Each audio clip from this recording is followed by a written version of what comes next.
Halo semuanya, perkenalkan nama saya Raditya Wiradila Grawardana dengan akhiran NIM 0044. Hari ini kita akan membahas materi mengenai penggunaan bahasa baku dalam kehidupan sehari-hari. Kita akan membahas untuk bagian pengertian, fungsi, manfaat, ciri-ciri, contoh, serta kapan bahasa baku ini harus digunakan. Lanjut saja ke slide selanjutnya. Nah, apa itu bahasa baku? Bahasa baku adalah bentuk bahasa yang dianggap sebagai bentuk standar dan juga resmi dari bahasa yang digunakan dalam komunikasi tertulis dan formal. Bahasa baku mencerminkan norma-norma, tata bahasa, dan ejaan yang diakui secara resmi serta diadopsi dan diajarkan dalam sistem pendidikan formal.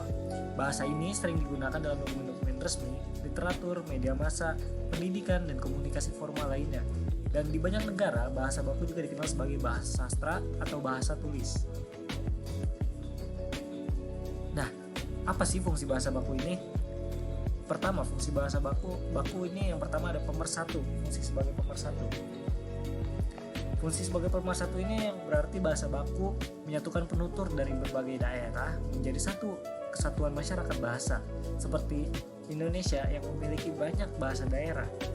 Lalu yang kedua, ada fungsi pemberian ciri khas, yaitu bahasa baku membedakan masyarakat pengguna bahasa tersebut dari masyarakat bahasa lain dan menjadi penanda identitas bagi suatu bangsa. Lalu yang ketiga ada fungsi untuk pembawa kewibawaan. Penggunaan bahasa baku juga dapat meningkatkan status sosial dan kewibawaan bagi penuturnya, baik secara pribadi maupun secara representasi kelompok. Lalu yang keempat ada juga bahasa baku sebagai kerangka acuan, yang dimana bahasa baku ini dapat menjadi tolak ukur atau standar untuk menilai benar atau tidaknya penggunaan bahasa seseorang. Dan kita lanjut lagi. Nah, selanjutnya ada lagi, apa manfaat bahasa baku? Yang pertama, ada memudahkan komunikasi. Memudahkan komunikasi ini karena penggunaan kata dan struktur kalimat yang jelas dapat menghindari kesalahpahaman yang ada dalam berkomunikasi dengan satu sama lain. Lalu yang kedua ada peningkatan profesionalisme. Ini disebabkan karena bahasa baku menciptakan kesan yang sopan dan juga berpendidikan bagi penuturnya. Lalu yang ketiga ada meningkatkan kecerdasan berbahasa.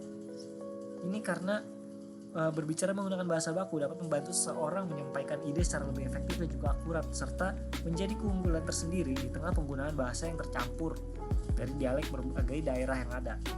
Lalu selanjutnya yang keempat, ada juga bahasa baku manfaatnya dapat menjadi rujukan pendidikan, karena bahasa baku ini dapat menjadi pedoman standar dalam dunia pendidikan dan penulisan karya ilmiah yang berfungsi untuk menyeragakan penyebaran ilmu pengetahuan. Lalu apa saja sih ciri bahasa baku? Nah, ciri bahasa baku itu yang pertama ada mengikuti kaidah ejaan resmi sesuai dengan pedoman umum ejaan bahasa Indonesia atau PUEBI. Lalu yang kedua ada menggunakan kosakata yang tepat dan tidak rancu, yang berarti menghindari kata-kata yang gaul atau non formal ataupun dialek daerah yang ada. Lalu yang ketiga memiliki struktur kalimat yang benar, yang berarti kalimat yang dituturkan oleh penutur ya itu jelas dan juga tidak berarti banyak, tidak ambigu. Lalu yang keempat ada tidak dipengaruhi oleh dialek daerah dan juga kalimat digunakan dalam situasi yang resmi dan juga formal. Dengan memahami ciri-ciri ini kita dapat mengenali kapan dan bagaimana menggunakan bahasa baku dengan benar. Lalu yang selanjutnya ada lagi contoh bahasa baku. Nah, untuk contohnya di sini saya memberikan beberapa contoh, misalkan dari contoh dalam percakapan sehari-hari. Misal dalam percakapan ini ada kalimat gue nggak ngerti deh apa maksud lo, itu bahasa tidak bakunya. Sedangkan jika diubah ke dalam bahasa baku bisa juga tulis seperti saya tidak mengerti maksud kamu apa. Di sini ada kata gue dan juga gue, lo, dan juga ngerti.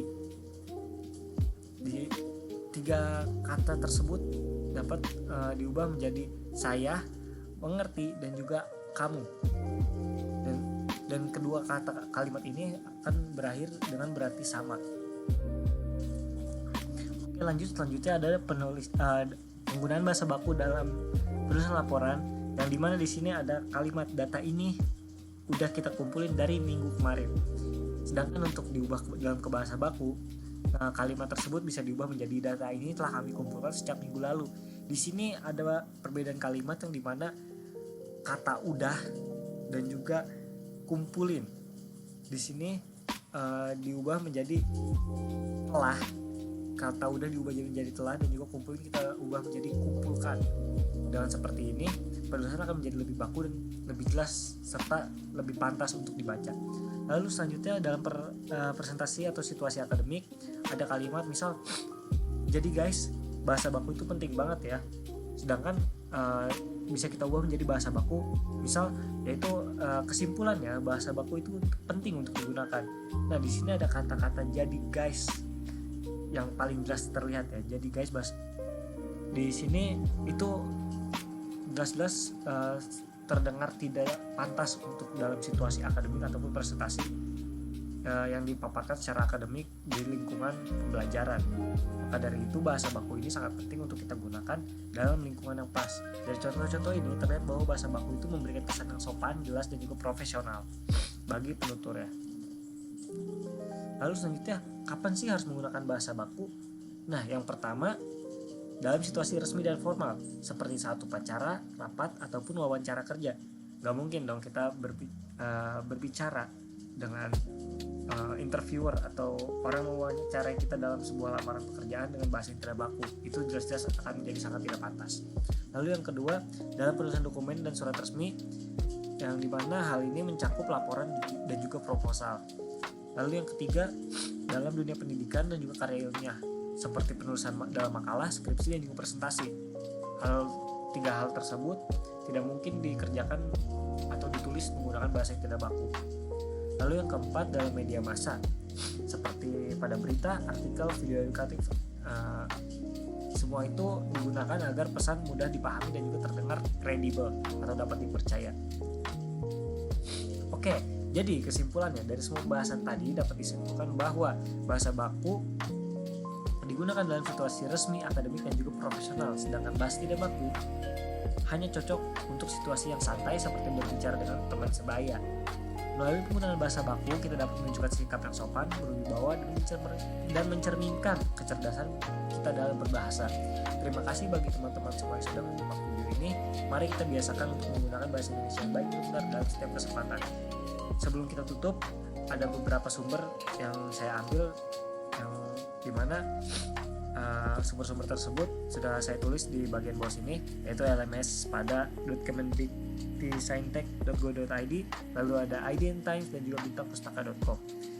Baik, sekali lagi terima kasih bagi semua yang sudah menonton. Saya pamit undur diri. Terima kasih.